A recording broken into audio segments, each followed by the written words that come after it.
with marketing, because I've been through so many freaking marketing companies, everybody's going to promise you, the sun and the stars, and we're going to do this, and there's going to be a wrap up period. But man, afterwards, it's going to be so much money. And you're like, okay, but really, what are the results? So every single time somebody comes into the store, they're paying $25, $26.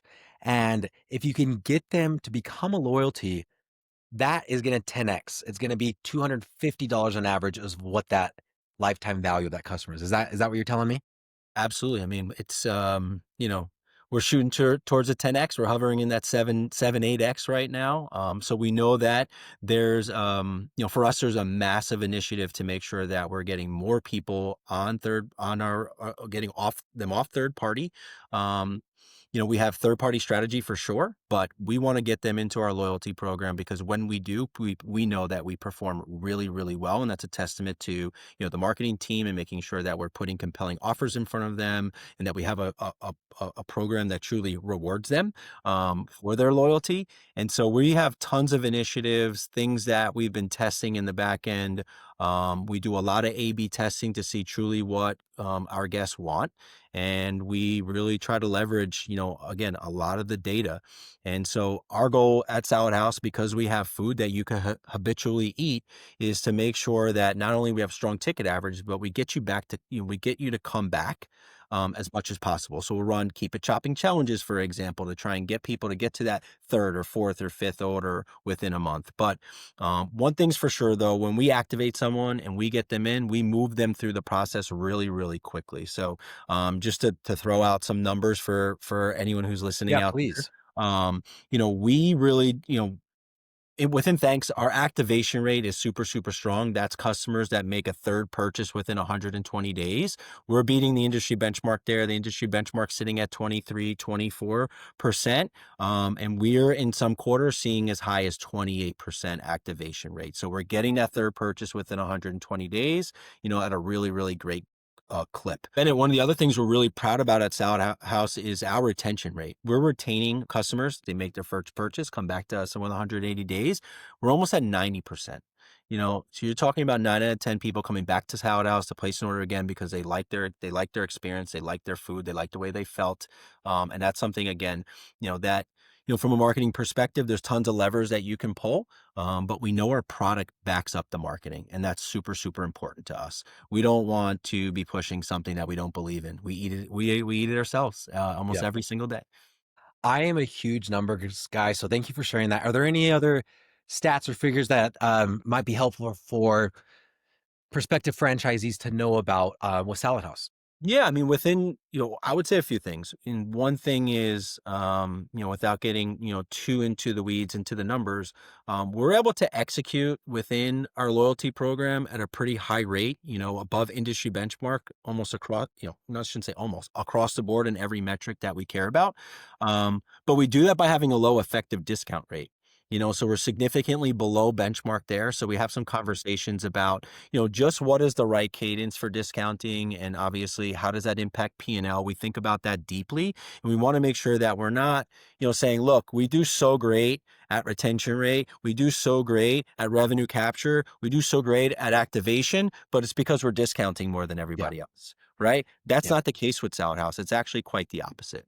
And you guys' loyalty member is very strong. I've seen the industry benchmark. It's about 15% of your customers coming through are going to be loyalty members. Salad House, you guys are 50%. People who are walking into your store, 50% of them are on, they are a loyalty member, which how much easier is that to remarket to them when they're a loyalty member, which obviously goes to kind of snowball and all this effect. So I love it. We see that Jumping in. number sometimes, and we ask them to double check it, make sure it's right because it's pretty significant. But again, it just goes to show you with Salad House, once you join loyalty, or once you get in the rewards program, you're a part of the team, and we're all moving in one direction. That's awesome, Tim. So let's shift into the grand opening marketing. I'm budgeting, let's call it that average Salad House is opening up all in for around 550,000, which includes $10,000 for the grand opening marketing. And from what I've seen, there is no guesswork involved for the franchisee. I have to spend my $10,000, but I know exactly which options I'm going to spend it on. I don't have to create graphics. I don't have to find anybody in marketing to help me. The playbook's there. And then once I open, rather than charging a 2% marketing fee or 3% like most companies do, you guys are only charging 1%. So I'm kind of doing the math, in my head, average of 1.7 million, just for easy math. Let's say your store does 100,000 a year. Well, what's 1% of that? That's $1,000. So you could be charging them an extra $1,000. Instead, you guys went and found a really good ad manager that only charges $300 flat fee per month. I can pay this ad manager $300 instead of paying you an extra 1,000 or 1,500 bucks. And then I'm going to take the difference and then put that into ads. And you guys recommend $10 a day in meta ads. So I'm only spending $300 a month on ads and $300 a month to manage it. That's a very low cost of marketing. And then obviously, my advice to everybody would be triple your marketing, right? Go up to 900, go up to 1,000, go up to 1,500 if you're getting those returns. And all of this includes reports, right? Exactly where my money's going, how it's being spent. Did I get all of that right? 100%. We're really happy with our partner there. We've created some really compelling ads that are performing really, really well.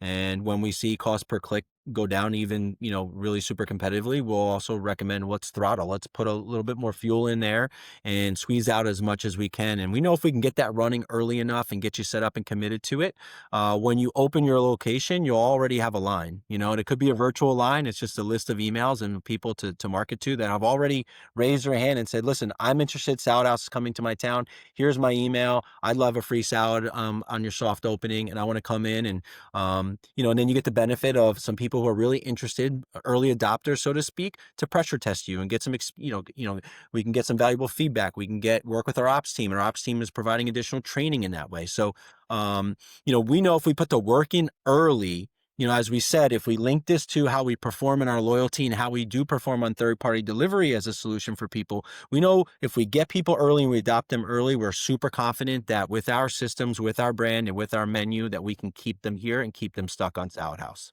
Well, tell me about third-party delivery. I've seen, again, we could check this on the FDD, but you guys are doing 40% third-party delivery, which is absolutely amazing. Less customers in your store, less cleaning, less hassle, all of that. What are you guys doing to achieve that, I guess? And what do franchisees need to, be doing as they come in to say, okay, cool, I'm also going to be at that 40% benchmark? Well, our third party partners love us. We perform so well. And really, Bennett, what I think it comes down to is yes, we have strategy and we have a program to run to ensure that we launch well on third party delivery from awareness perspective and from a conversion perspective. But honestly, I really do think when it comes down to it, it's the menu. It's in the end, any business that you create, any restaurant that you create, you're a solution for someone or something in the moment. And a lot of times when people are going on third party, you have some people that maybe are going on there super late night, but you also have people going in there looking for something to fuel their time-starved day, because they're getting that delivery. They don't have the time to go downtown and go walk around and go drive and looking for food. And so I got to be quite honest with you. I think it's just that we do so well and execute on our menu so well that we are, an attractive option for such a wide array of people that, are on third party delivery. For anybody listening to this, don't take our word for it, right? Just go to Google Maps, go over to New Jersey, type in Salad House and look at the reviews. Then go do the same thing with any other salad competitor and tell me whose product looks better objectively speaking, right? And I love that. On that point about, really having people who enjoy Salad House and, from a marketing perspective, it makes the marketing team's job a lot easier that when you get them in the store or you get a bowl delivered to them, that it is delicious, And so for us, we're so proud to say, we have locations on average, a Salad House location is have about 1,000 people that order from Salad House more than 2 times per month. So when you talk about regulars or when you reflect on your own experience, like very rarely is there a restaurant that you order from several times a month. It's usually you have a rotation, you're mixing things in. And so for us to know that we have that many regulars at each location truly is a testament to Joey's vision for the menu, and truly saying we're creating a solution. We're creating a solution to ensure that we can make healthy eating more accessible, more, wholesome, Um, and going back to that word fuel, we want to make people feel good about the food that they're eating, and you know, these are their hard-earned dollars. Yeah. And I love that. And you guys are, because you do that so well, you're providing a great franchise opportunity. Um, can you tell me who makes the better franchisees versus the not so better? I don't even want to say bad because your lowest location on your FDD was at $1 million revenue. It was like 990 something thousand. So it's like, I can't use the word bad, but speak to, prospective franchisee. What are the expectations that you've seen, the mistakes made by current franchisees to, potentially correct them for new people coming in? Really, I think when it comes down to any franchise is, you want franchisees who commit to the plan, and then franchisees who don't take shortcuts. In some cases where there might be potentially a lack of trust in investing in a particular, marketing program. So for example, if we go back to grand opening and what you're spending on, yes, we have a great ads program, but we still believe in print media and a mailer program. And our food looks really good. We present really well in a mailer program, and we convert tremendously well on And do that. you have mailer programs We designed for me that I just say, here's the money, and then here's the company, and then it's all printed and all that? I don't have to go design anything, right? 100%. Okay. Everything's set up for you. We have a partner there. You don't have to go and design anything. We have offers. We have some optionality within the offers, but we know which ones convert based on our, thousands and really tens of thousands of offers that we've sent out there. So, it's another thing when it comes to grand opening is we have a great a great paid media program. We have a great mailer program, and we have a really great way of helping the franchisee run their opening, run their friends and family night, making sure that we really do bring a lot of good energy to the community. And, the good thing about us too is that, we do that lockstep with you. Every single opening for Salad House is super, super important. And, when we open a location, we all descend on it in different ways because we're all interested and we're all, it's still a celebration for us. We like to say we have corporate experience, right? When you talk about systems, when you talk about, tech, we're so proud of the tech stack that we have. But in the end, it's that mom and pop spirit, not only from the franchisee, but also from us. It's that hustle and grind that we're going to be there right with you in lockstep, making sure that you are well received and your guests are happy in your new community. What you guys have built at Salad House is absolutely amazing. It provides such a good opportunity for people like myself that's never been in the salad food world, right? Or no, somebody who's never been in the food world to be able to open up a location, have all the marketing, the tech, everything kind of done for you. With that being said, lifestyle changes a lot when you jump into a new business, right? You're usually working more, but eventually wanting to pull back and buying a business to have more time freedom and, financial freedom. So can Right. you talk to me about the lifestyle changes that your franchisees experience when they come into the system and buy a franchise? Absolutely. And I mean, going back to our core value of keep chopping, that we know that nothing in life is guaranteed. Everything is earned. And so when you do go in and, open a salad house location, there are a number of factors that will lead to whether you're successful or not. And I'll give you a great example, the story of Jack Sonmez, who operates 3 locations. He started with his first one up in Ridgewood, New Jersey, and one of the first things that we saw from Jack, that before even the sale started to go, and he runs a $2 million store there. It's one of our top stores. One of the first things before even the sales hit that we knew that he was going to be successful is in those early days, he took his wife and his 2 children and he walked around, Ridgewood's a downtown area, and he spent several days, many hours walking into the dry cleaning business, the nail salon, the beauty salon, and he introduced himself. He not only introduced himself, he introduced his wife, he introduced his kids, and he really level set to show everyone, look, I'm here with Salad House. I love this product. I can't wait to bring it to Ridgewood or it's here and and come dine here. But also I'm also setting an example for my kids and my family, and I feel really good about it. Jack was someone who was a very successful entrepreneur, and he was in the Amazon business. He was selling textiles and things like that. So there wasn't really a personal connection for him. And so now you saw him come to life, and he felt so great about being able to now be there to serve his guests the product that they just bought for him. And, he had so much energy. And he is someone that when we look to it, we actually, when we did our summit last year, we gave him the Chopperator of the Year. We call it the Chopperator of the Year.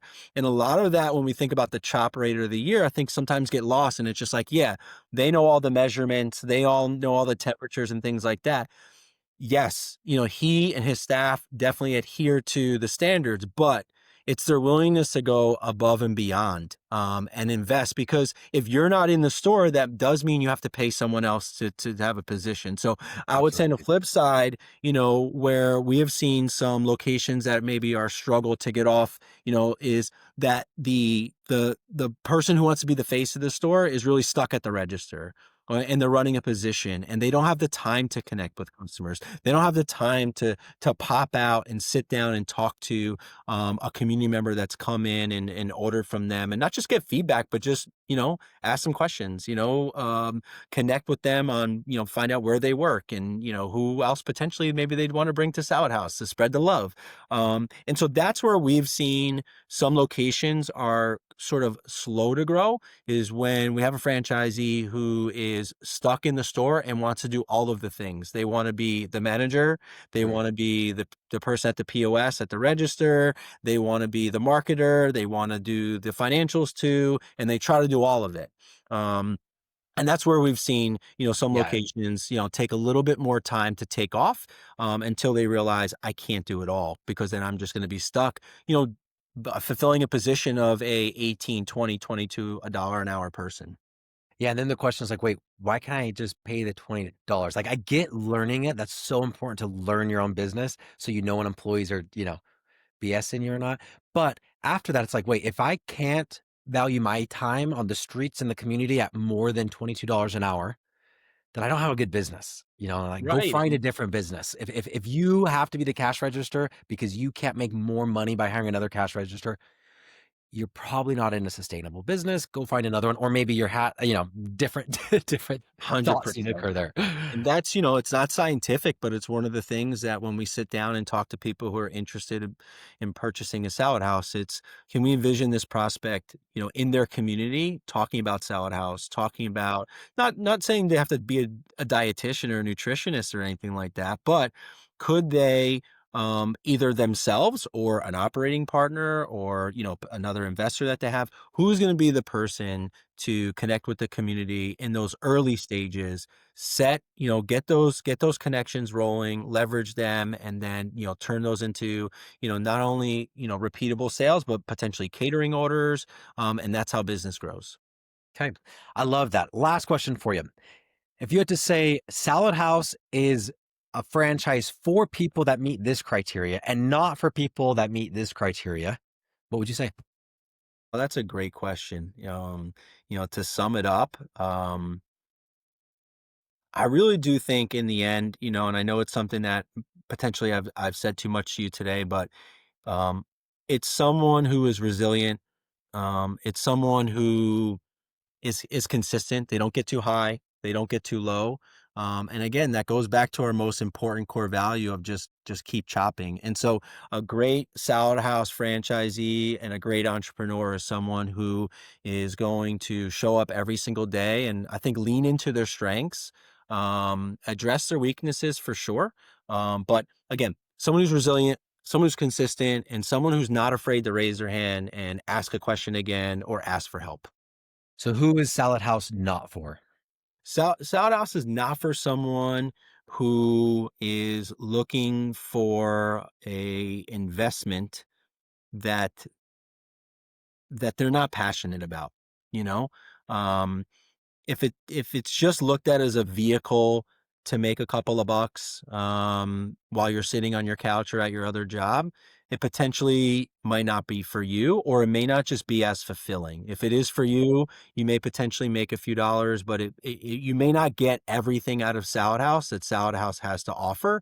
And so we want to make sure that we partner with people who get all of that experience out there, because there really is no other feeling than showing up to a with a, to a little league game, or having a little league team come to you, or walking in and helping with a catering just to pitch in because you want to see everyone smile and get excited that, turn to, we got Salad House today, and we hear that so many times. We'd hate for you to miss out on that, on those experiences. So I would say that that's who it's not for, because then you won't get everything out of it.